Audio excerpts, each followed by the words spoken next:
show me a real good time. I never asked for the rain. This is so Good cool. afternoon, everyone. I see people are jumping on the call already. We're so glad you're here.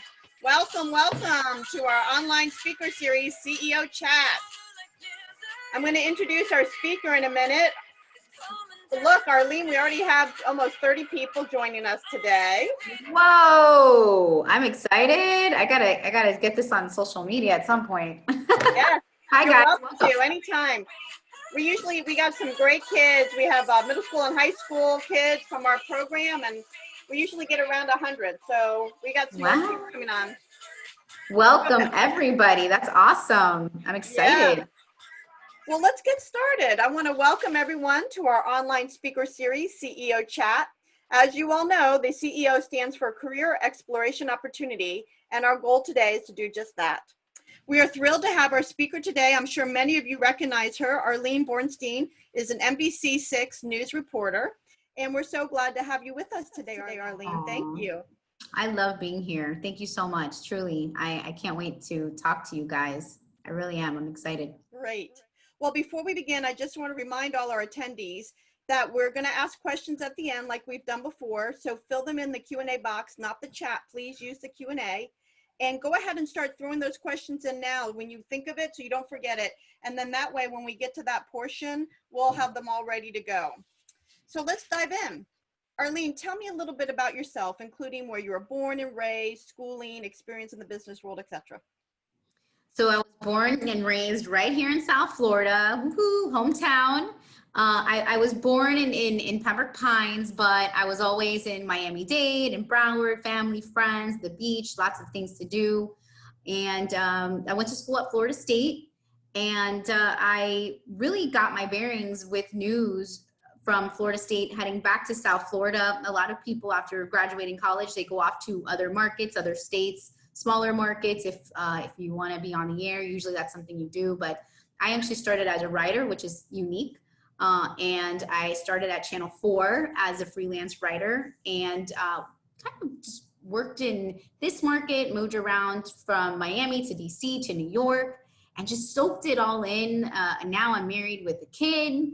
So, obviously I have some strings attached, but when I didn't, I really took advantage and learned and soaked in as much as I could from people I met throughout the markets, the mentors that were willing to teach and who saw my inquisitiveness and wanting to learn. So I'm from here, went to school here, and didn't really leave South Florida until in my late 20s. So that's kind of my background, my history. Well, that's great. So tell me, what made you want to be a reporter?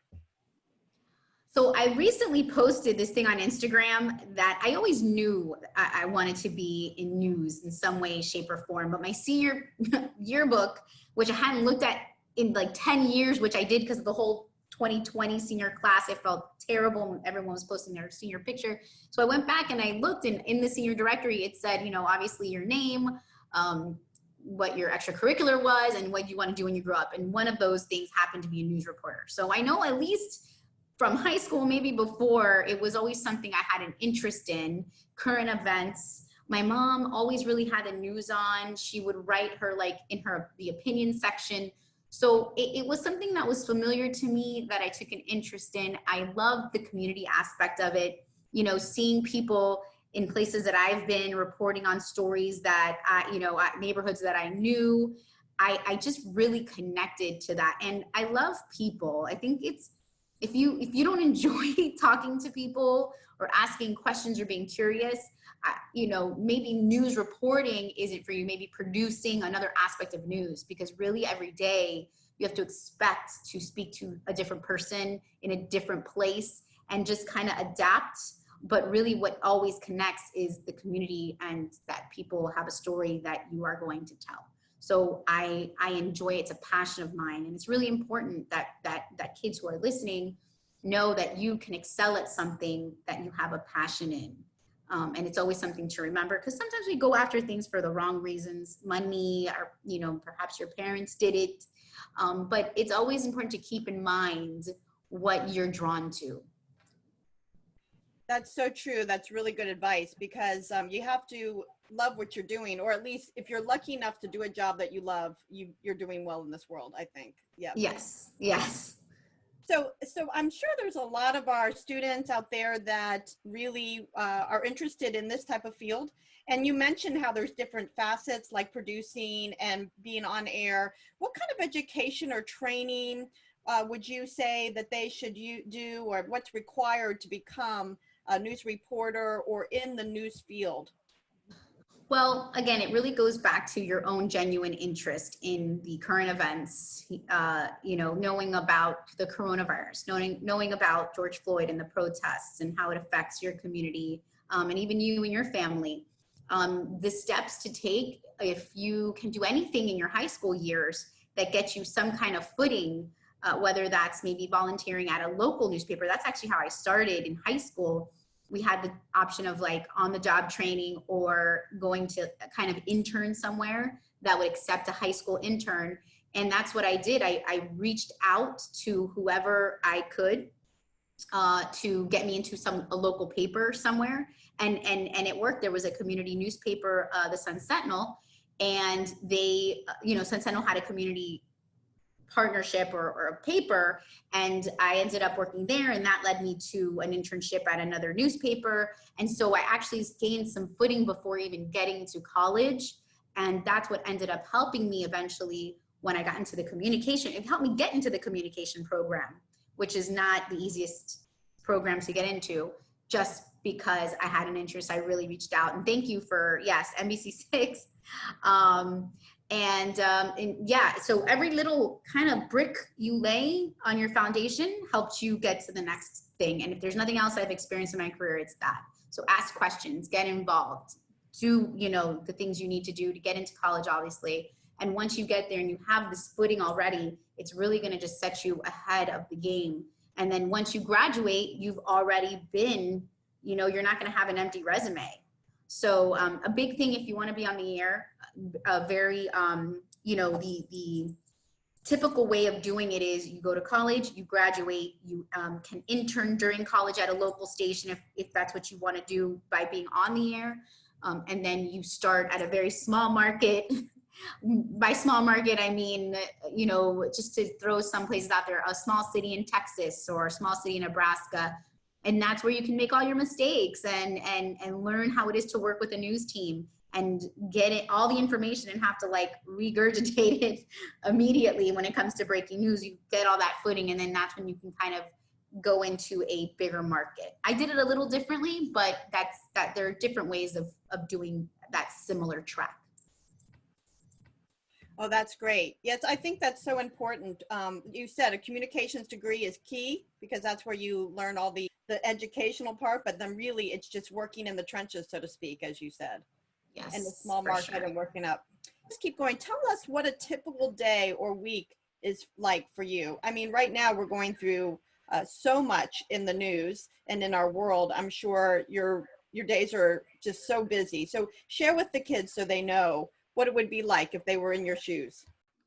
So a big thing is what's happening in the world and where you are in the world. So I'm here in South Florida now, and what I've experienced with the protests, let's just say, because that's the most recent thing happening, was that when they first started, they were a little bit more intense. There were, people setting fires to things and tear gas being thrown, and slowly but surely that kind of subsided in South Florida to where the protests were really more of a show of peace and a peaceful protest. So a typical day, on the Sunday, which was the second day that protests began, about 2 Sundays ago, we were in a situation at Bayside where protesters began to confront police. So it just started getting closer and closer, and here are police and here are protesters.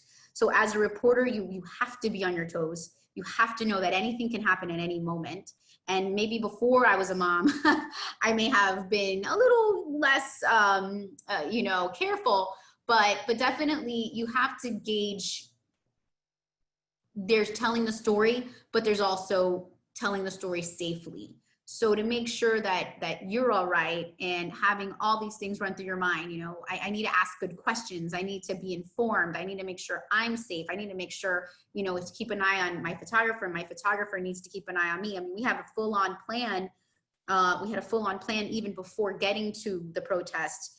You know, we should look at higher ground. Is there a parking garage so that if anything happens, we can still capture what's going on. We're just at a higher level to avoid any direct hits towards us. Or, you know, we've seen all kinds of things happen these days to reporters, even not just, you know, we're not even talking about protesters, police officers arresting reporters, you know, reporters just in the line of fire in terms of tear gas, if anything breaks out. So, you know, this is obviously, you know, a different level of news gathering.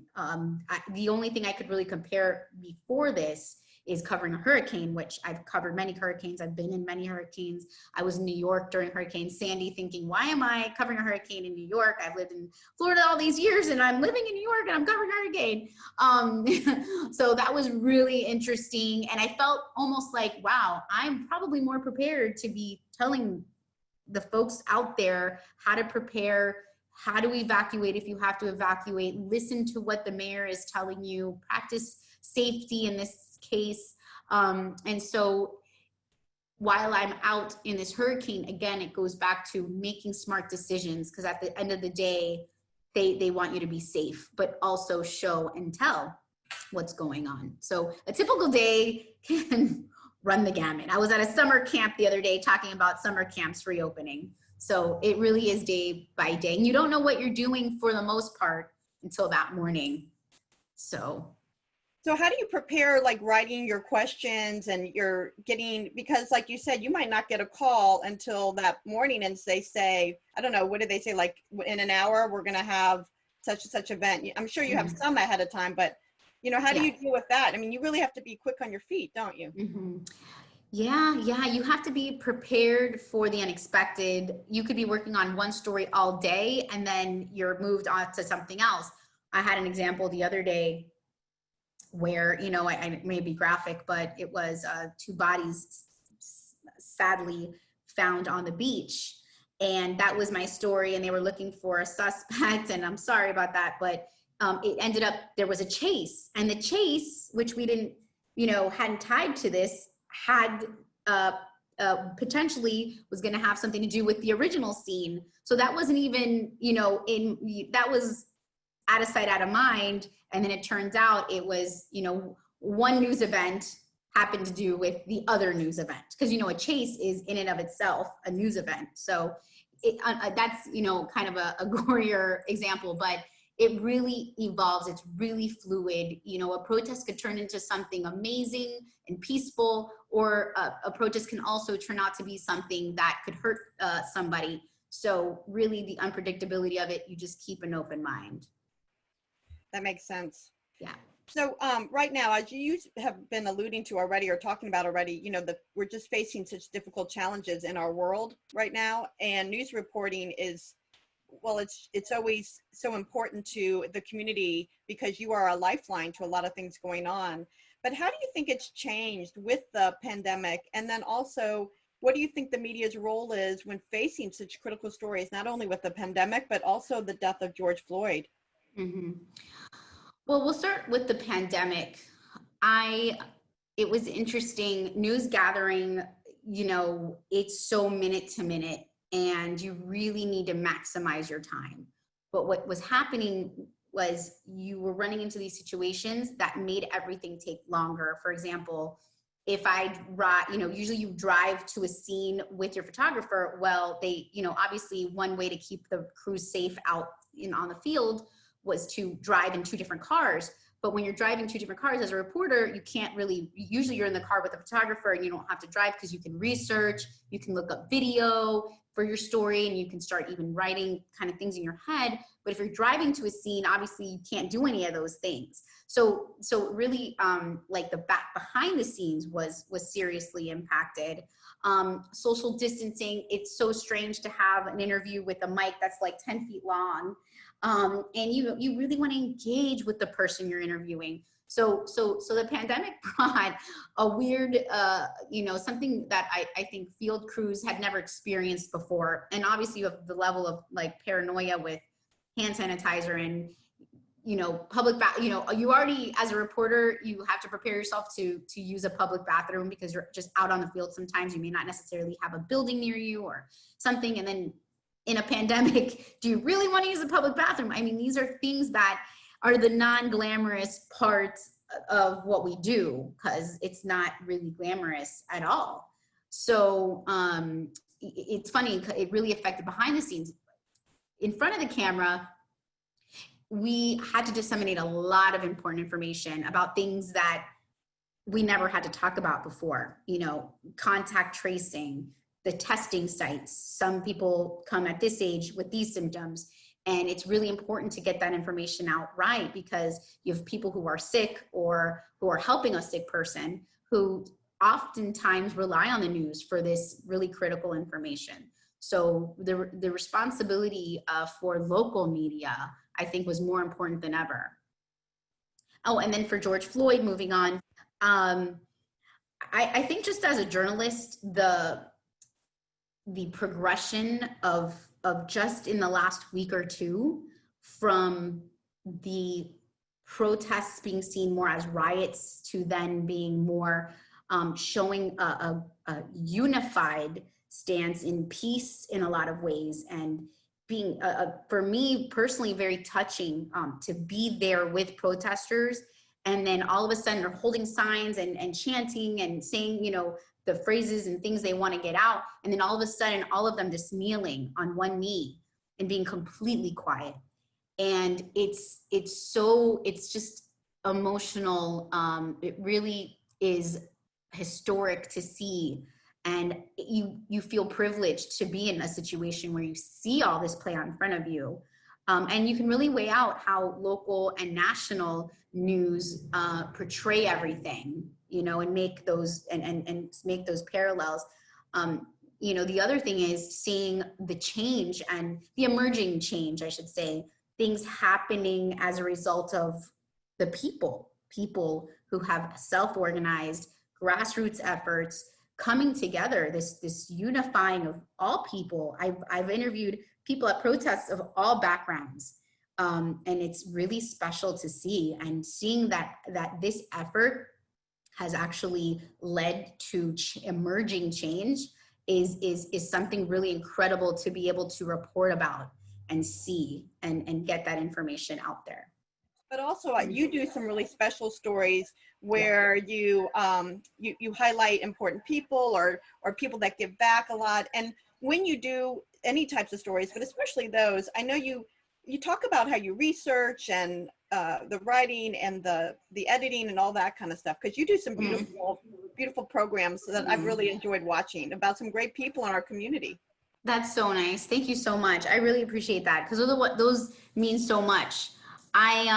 So Julie is actually a person that I interviewed. Unfortunately, we couldn't air the story because the pandemic broke out literally. And it was, as you saw in the news, it was 24/7 coronavirus. And it was really hard. And this is something to think about in the context of the day. How do you put in a story that has nothing to do with the coronavirus when the coronavirus has literally just shut down everything? So we were on continuously, and it was just, unfortunately, we couldn't get your story on the air. But something I do is called Women Making a Difference. And a good example is Julie, example of what South Florida offers, who we are. So the segment was called Women Making a Difference. And I interviewed people from Julie to a female firefighter, all who have had different stories, and I'm able to interview them and really tell a story, almost like a mini documentary, where we take pictures and put together a script through our research and the images we gather. For the firefighter, I went to the fire station, and all the guys talked about the female firefighter and how they don't even think about she's a female, because she's just one of the guys and does nothing less than they do. So it's really a precious thing, and such an uplifting thing for women and even anyone to watch. So that's different than the coronavirus, the protests, the breaking news. This is something where I do know that what I'm working on that day. And I actually shoot it myself sometimes. I shoot them myself, I write it myself, and I'll edit it myself, and then they'll air it as is. So that's nice. That's like a break from like the run and gun, I guess. Well, I think they're feel-good stories, and not necessarily Yeah. about me, but I've watched a lot of the ones you've done about just important women in our community. It's uplifting to us, but it uplifts them and shows how they're making a difference in the community with the programs and the support Yes. they do. And I love that you highlight that. And I think it's Thank you. interesting for the kids to hear how you have to do your own editing. And Yeah. you know, Yes. it looks glamorous when you watch on Yeah. TV, but It's a lot of hard work. And I think anyone in any field, professional field will tell you, to kind of make this an even playing field for everybody here, not just people interested in journalism. You have to work hard.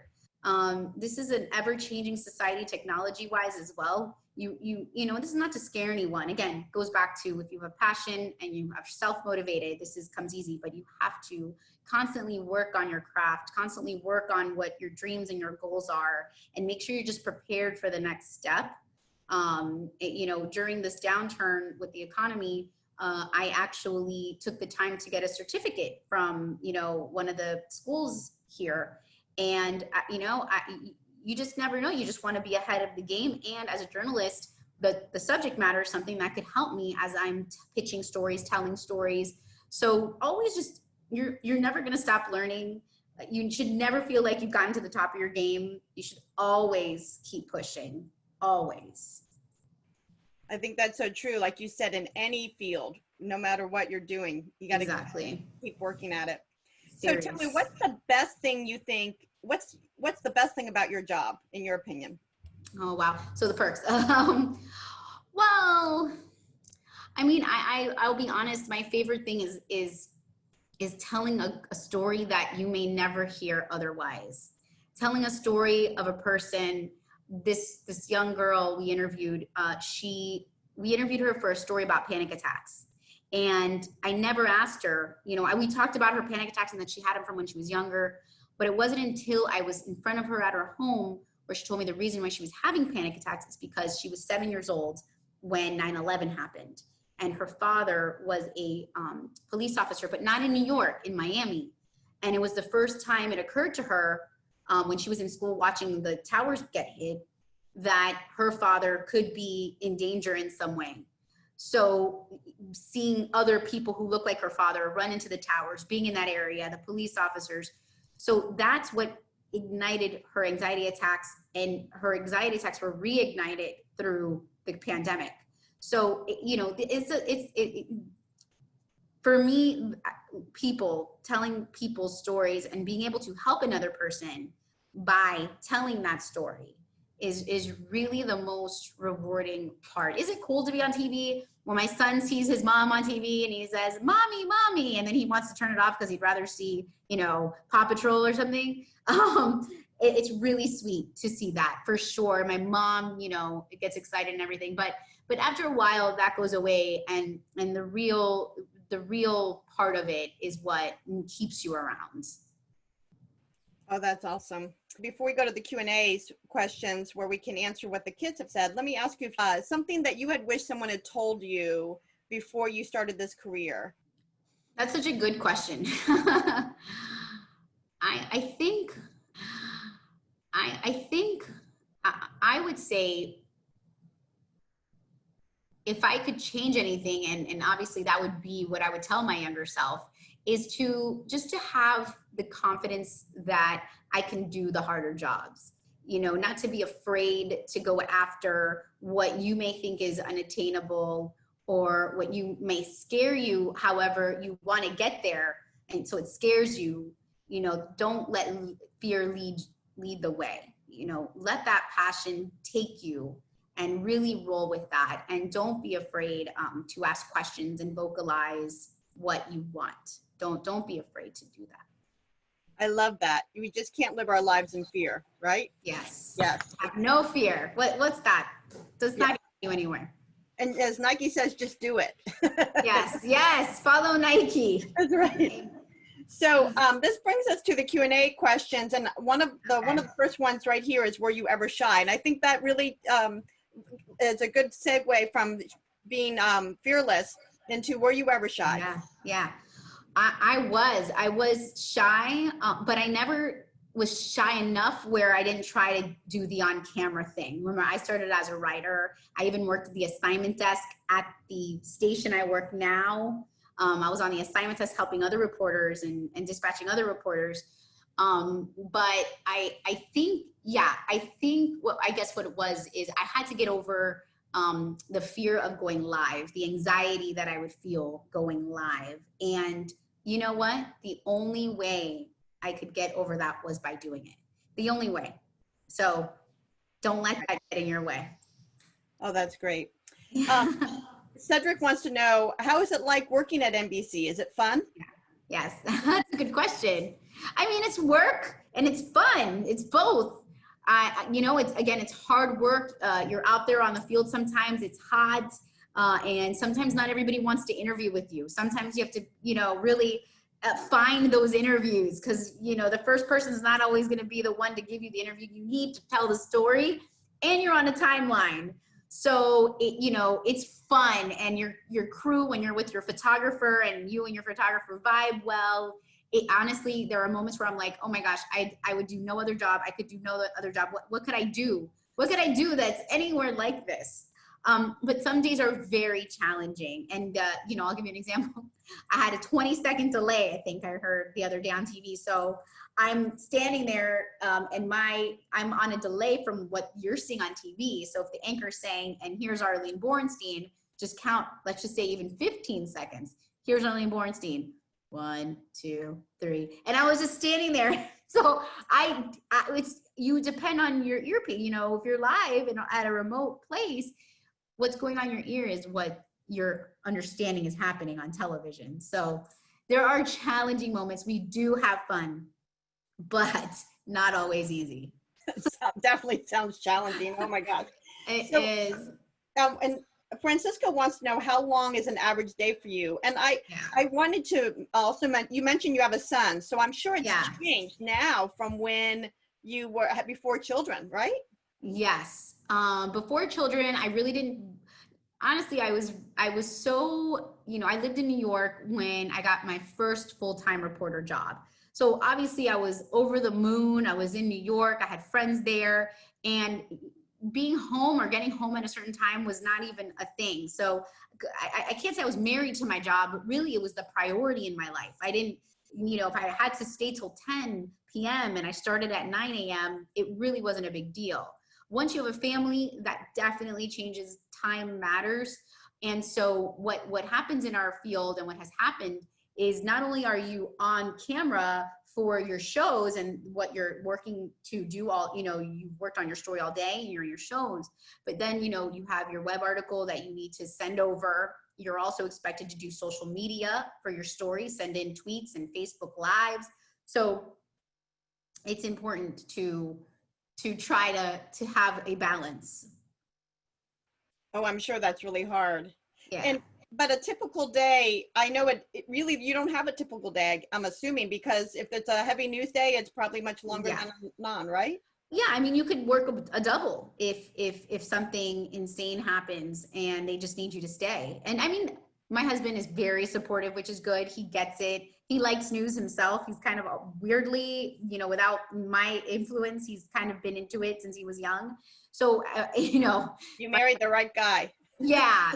Yes. And if I said, Jay, I was at a fire and, then something else exploded. So now it's 3 houses on fire, let's just say, they need me to stay, I will. So there needs to be like a flexibility. And sometimes the job does require for you to travel a little bit. So just some things to think about. If you're a producer, that same thing could happen to you if it's a hurricane. I have, back in the days of no kids, I was at CBS 4, and I think it was during the Katrina, Wilma, Rita year. I think it was 2005. I was at the station for, I think it was 12 days straight. Like, or at least I did sleep at the station, and I think I was able to leave and come back, but I worked 12 days straight, and I think I slept there for like 2 days. Wow. Yeah, it's one of those can get intense. Yeah, exactly. Yeah. Yes. Yeah. So we have a few questions. Let me just wrap them all into one. How many, Yeah. when did you get the job? How many years have you been a reporter?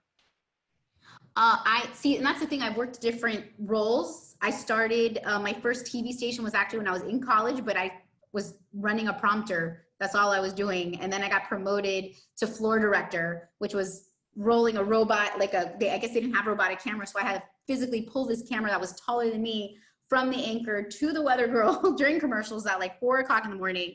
So, I mean, I started technically in high school with that paper, but I guess at a TV station in 2004 and pretty much haven't stopped working as a journalist since. This particular job, I've been with TVJ this time around for about almost 3 years. 3 years. But I was there before that too for a little while. Doing But different. really, since you said since 2004 altogether. Yeah. Yeah. Yeah. It takes Yeah. a long time to get to where you are. Yeah. A lot of hard Yeah. work. Yes. Yeah. So Erica wants to know, where was the most bizarre place you reported the news? I love that question, Erica. That's such a good question. I have one place in mind, but I want to make sure. Okay. Bizarre. Okay. Well, I would say maybe bizarre, maybe scary was when Hurricane Sandy was hitting New York. It actually hit it as superstorm because it was just it ended up not being a hurricane, but it was a very destructive storm. It was when I was New York City, the Bronx has an island called City Island. And that's where I basically was stationed. And there was one bridge in and out, just one. So during the hurricane or superstorm, the water level, the high tide, actually covered the entire bridge. You could not get off the island. And things just started going haywire. One of the restaurants burned down. I mean, we're on an island. It wasn't that big. You could smell the smoke from where it was. I wasn't familiar with this at all, this area. The fire station, they were very nice, and they like let us eat like whatever dinner they had made, but they didn't let us sleep there because they were like, no, you can't sleep here and you can't really stay here. So we were literally stranded on an island during a hurricane, and it was the scariest thing. And the water finally receded. And the weather guy was like, just go now. Now is low tide. If the bridge doesn't have water, get off now. And that's how we basically like saved ourselves and got off the bridge. So that was bizarre, kind of scary all together, wrapped into one. Surreal, right? Surreal. But I don't want to scare. I have one amazing experience, which is in New York, when I first started there, I got to flip the New Year's Eve switch, you know, like that switch that gets my story was to flip it the day before New Year's to make sure it made the ball go up, to make sure it worked. So we did this whole story. I flipped the switch. It's made out of all these Swarovski crystals or whatever. And so that was amazing. And I have the picture to prove it. So, you know, there's good stories, there's intense stories. It's just part of what you do. That's awesome. I love it. So one of our teachers, Michael, wants to know, he's teaching journalism with the students this summer. Do you have any advice that you can share with him?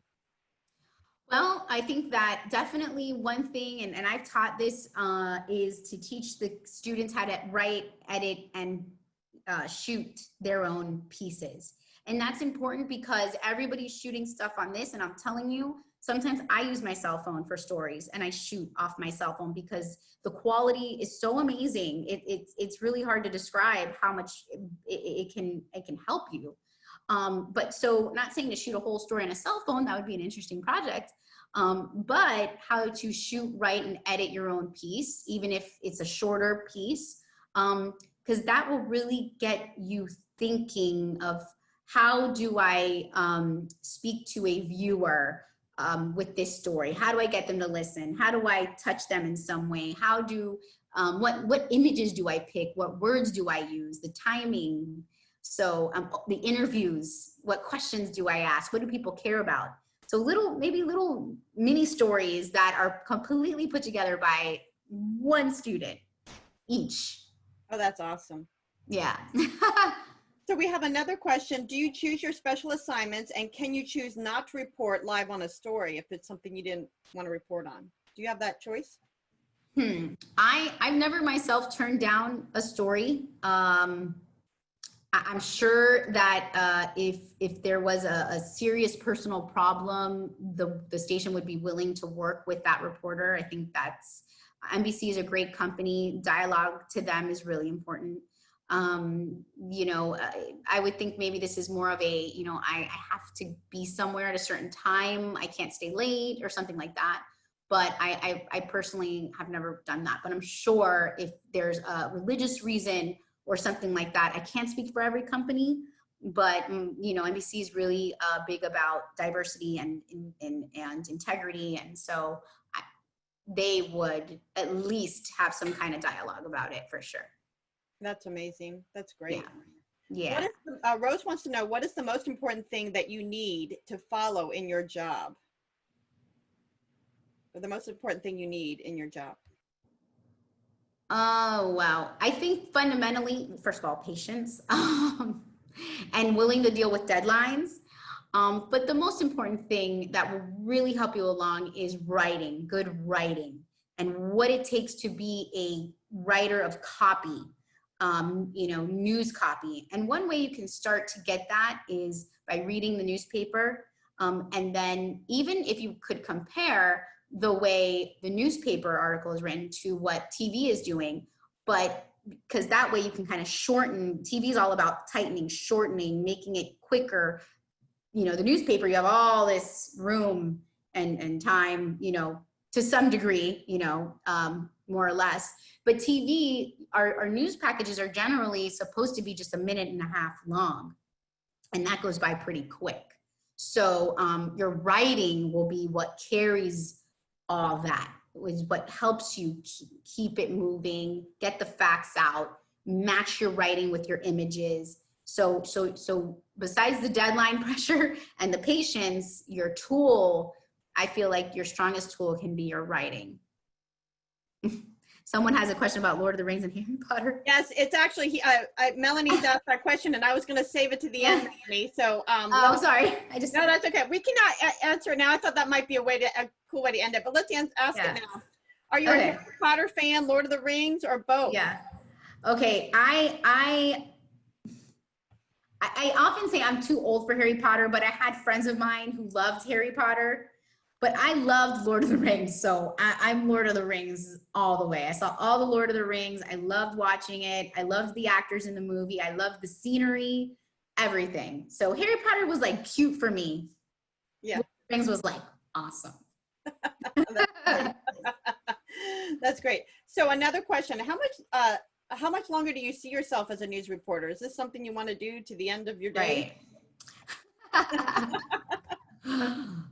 You know, I would be lucky if I could be in news for until my retirement. That would be amazing. Yeah. Oh, I love it. Great. Yeah. Another question, have you ever met famous people? Yes. And I'm like, why did I leave that out? I've had the opportunity to interview people. I'm going to be honest, like not crazy, like A-list celebrities, but because I don't do entertainment, but I have interviewed, you know, Flo Rida, Pitbull. Of course, you know who Pitbull is. Right. I've met, I don't know his name, but the actor from Entourage, the young guy. So, you know, people get sprinkled in there. You get lucky with some of the interviews and the stories, but it is nice. It's a bonus, but it's not, you know, my focus. Right. So another question from Erica, how has being a reporter changed you as a person? That's a good question too. Yeah, that's a wonderful question. Being a journalist, okay, so you have two sides of this coin. It makes you super aware of everything going on, and you know, it definitely teaches you about life and about people and situations that you may never encounter, but you've definitely spoke to a person who has encountered, you know, whether it's a fire or a death or a terrible sickness. You see the pain, you witness it with your own two eyes, and you connect with the people you're covering. At least you should try. And for that, that just builds just an enormous amount of knowledge and information and emotion. So I've definitely grown as a person because of what I do. I've come across so many different people with so many wonderful and different stories. And I think also understanding circumstance. We are all so different, and circumstances in life matter. And that's how I see it. That's wonderful. It's, What are some of the goals you have while still being a journalist? that's a great question. We're in such a crazy time right now. I feel so lucky to already be doing what I'm doing. I really do. I think a goal for some reporters is to be on the news desk one day, be an anchor. I think that there's a lot of exposure when it comes to that. But not every reporter wants that. There are reporters out there who want to be on the field. And I don't know that I fall under that specifically. However, if I'm ever not in the field, I will miss it tremendously because there's nothing like it. So for right now, I just want to continue doing, solid stories. And like I said, you never stop learning. I want to continue to grow and learn and get better, and just see where that takes me for now. Yeah. That's great. Yeah. So Samantha wants to know, what was the hardest interview you've ever had? Well, it's sad, I feel like it's a sad story. The first one immediately that comes to my mind. I was in, well, there's two and they're kind of the same context. Both of them were mothers who lost their young children. And even when I wasn't a mom, when I had to interview this mom who, sadly, her son was on the spectrum and he was attracted to light, and someone left his school door open at the school. And somehow he got out of his classroom, found his way out of that open door to the school, and he went missing. And basically we'll just leave it at, he was really never found again. Mom never got her son back. And it was Christmas time, and it was a one-on-one exclusive with her. And in news, you have to learn to be kind of unbiased and to really just be as informative as possible and telling the story. And of course, we're all people, we're all human, but it was the hardest thing she needed the news to get her desire out there to talk about her son, what he looked like, because they were still searching for him at this time. They were still searching for him. But in my interview with her was that still no sign of this child. And she just cried her way through the entire interview. And it was, all I wanted to do was hug her. Like, I just wanted to stop the interview and hug her. But we had to get through it.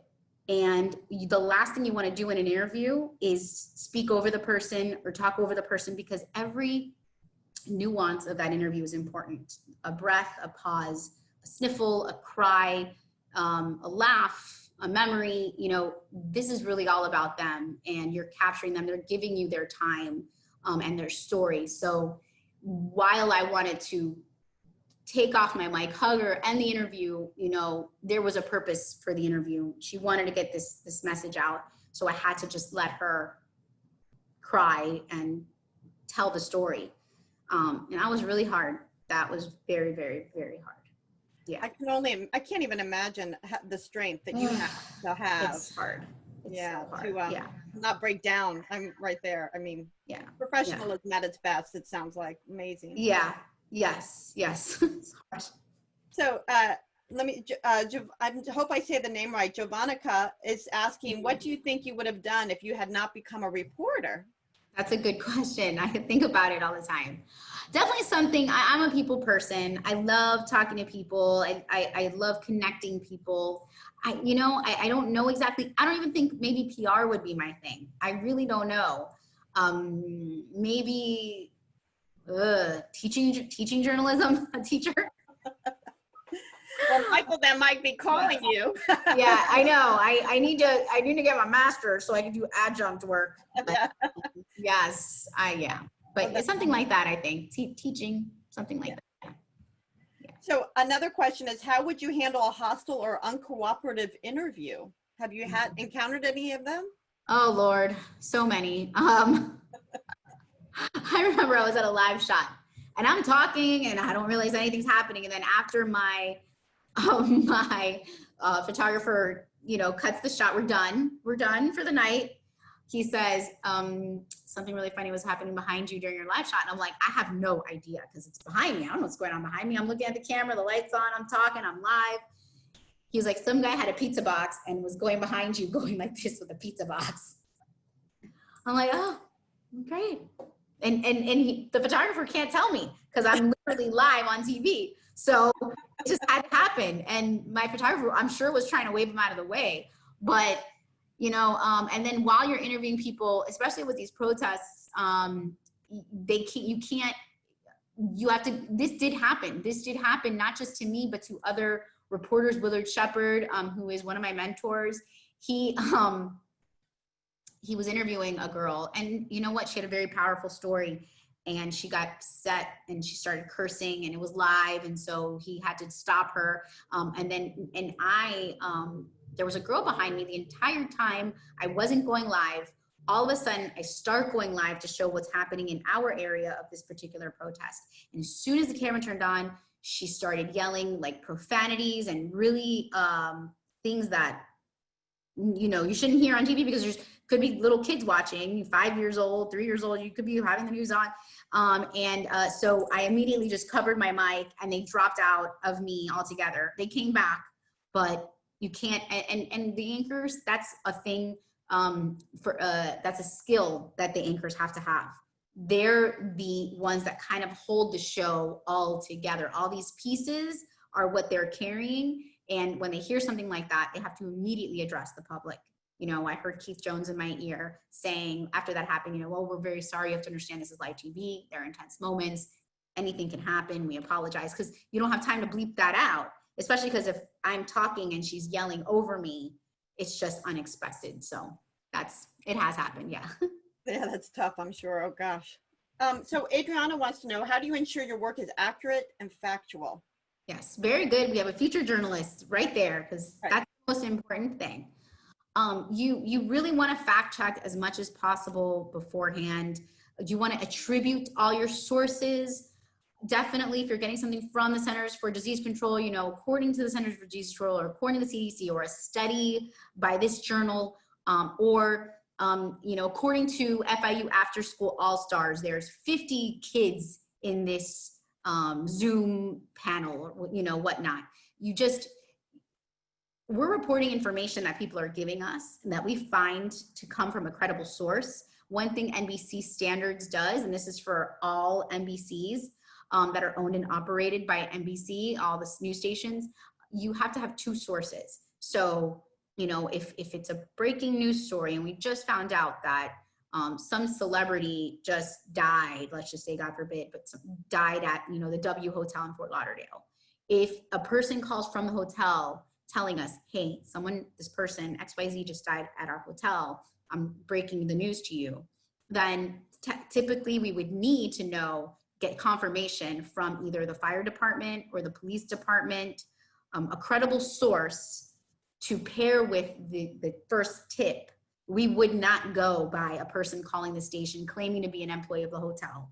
That wouldn't be good enough. It would be enough for us to start making calls potentially, but not to report it on the air. So being accurate, being factual is extremely important, and always attribute your sources and make sure your sources are credible sources. I think that's amazing and excellent advice for news reporting. All those kids out there that want to do this, remember that. Yes. So we've had a number of questions that have come in about the COVID-19. Have you felt like you're doing more news because of COVID-19, or is your job harder because of COVID-19? I know you touched on it briefly early on, but some of the kids might have come on a little late. So if you would just mention that, yeah. Yeah, I mean, one example of this, we were at a testing site and a man drove up to us, and I was doing the early morning shift. So by the way, guys, if you ever do early morning, just know not all news hours are good news hours. I'm lucky that they've changed me now to like 9 to 6, which is a dream come true. Time wise, there's perks and there's pros and cons to all shifts. Sorry, I digress. But it was a early morning shift where you wake up at about 2:30 in the morning. You have a conference call by 2:45 in the morning, and then you know where you're going. This particular morning, we were going to the Hard Rock testing site, and there was a long line of cars. A guy comes up to us out of the blue. It's still pitch black darkness because it's very early, and we're not expecting anyone to come up to us because there's not many people out at that time. So it's someone driving to the test site who obviously is concerned about the coronavirus because otherwise he wouldn't be getting tested. So I was scared to death, and he just got a little too close, and I didn't have my mask on me. So like I immediately turned this way where he's now behind me, and I'm like, oh, I don't know what he's doing. And then my photographer was the one to be like, hey, you have to back up a little bit. We need to get our masks on, because there was nobody else around. I didn't need a mask. But then this man comes up. So it does make our job harder. Also, like I had mentioned before, the public bathrooms, which we normally are used to using, that takes it to a whole other level. The mics being so far, they had to put an extender, so it extends about 10 feet. And so it's really hard to kind of get to connect with someone. You can, but it's just a little strange. So, yeah. Right. Well, we're running out of time. We only have a few minutes left. As a full-time job, as a reporter, do you have to dress a certain way? Mm-hmm. Yeah. I mean, you definitely should think about where you're going that day. Definitely what you're wearing is important. You don't want to be wearing heels and you're going somewhere where you're going to have to walk around a grassy area, a beach. Sometimes when there was this situation on the beach the other day, I was wearing a long sleeve shirt. Luckily, I was wearing sneakers, but I was really, really, really, really hot. And my husband made a good point. He was like, you should have had an umbrella near you, because I was standing out on the sand on a very hot day the other day. It was like super hot. Remember, like a couple of days, it was so hot. Yeah. And it took forever for them to come to me live. I'm waiting. It's like 15 minutes goes by and I am makeup, forget it. So it's like rain gear. You always have your raincoat with you, an umbrella, a hat. Stations should provide you with the raincoat if you can. If not, just have your own. And yeah, know your surroundings. It's almost just like going camping. Like, what do you need to make sure you're good? You're out in the sticks, you don't know, unless you're reporting for like City Hall. If you're a general assignment reporter, you don't know what you're about to walk into. So, yeah. What I'm taking from that is always dress professional, but have everything you need, and comfortable shoes, I'm sure. Yes. And be professional for sure. You can maybe get away with, maybe a cotton shirt that's not like a t-shirt. You should always try to look nice, but you don't want to overdo it, because then you're gonna maybe look a little silly. Have you ever had a story that you wanted to do, but your boss or higher up did not want you to do it? Yeah, I mean, you pitch stories all the time that just don't make the cut because either there's not enough resources to cover like the stories that are needed. There's not enough resources, and they want you to cover, let's just say the non-essential businesses were opening that day. And they wanted someone in Miami-Dade, they want someone in Broward. If you're pitching a story that isn't, the day of news, and they need you for day of news, then you're not going to be able to do the story. If they feel like the story doesn't really apply to the audience, they probably will say no. If they feel like the story could be done at any other time and they just don't want you to do that story at this particular time. So yeah, I mean, your job as a reporter, another layer is to always enterprise and have community contacts tell you what's going on in the community, have something to pitch, have good stories. That's part of your job, but that doesn't always mean they're going to take them, but at least you have it to offer. That's great. But again, I just want to thank you so much for being with us today. Arlene Borenstein, she's been an excellent guest for us today, as you all have heard. Nice. And I want to ask you if you have a favorite quote or words of encouragement to share. So Maya Angelou has two really amazing quotes, and I love them. And I don't want to be cliche, but I feel like these are two that if you can remember this, and you are interested in doing journalism, writing, you will go far. Okay. I've learned that people will forget what you said, people will forget what you did, but people will never forget how you made them feel. And you know, I know that with journalism, you have to stick to the facts and all that stuff, but remember, we're all human, and we should have a connection in what we do always. And if you don't like something, change it. If you can't change it, change your attitude. And that's important because you're not, unfortunately, going to get your way all the time. And you're going to want to change things that just can't be changed, sadly. And the best thing you can do is, if you can't try to change it, can't, then if you change your attitude towards it, you're always going to be okay. You're always going to be okay. And you're going to fight battles that you can fight, rather than wasting energy on things that you have no control over. So true. Thank you. I want to remind everybody that Thursday, June 18th, next week, same time, 3:30, please join us again, where our guest speaker will be Brian Rodriguez. He is a McDonald's owner-operator here in Miami. He and his family own a number of McDonald's around town. You may have even stopped in one of his stores. And he's going to talk about his career in running a store, a franchise like McDonald's. So thank you, everyone, for being with us today. And Arlene, thank you again for being our guest speaker. You were great. Okay, thank you, Julie. Be well. Bye, everybody. Thank you so much. Bye.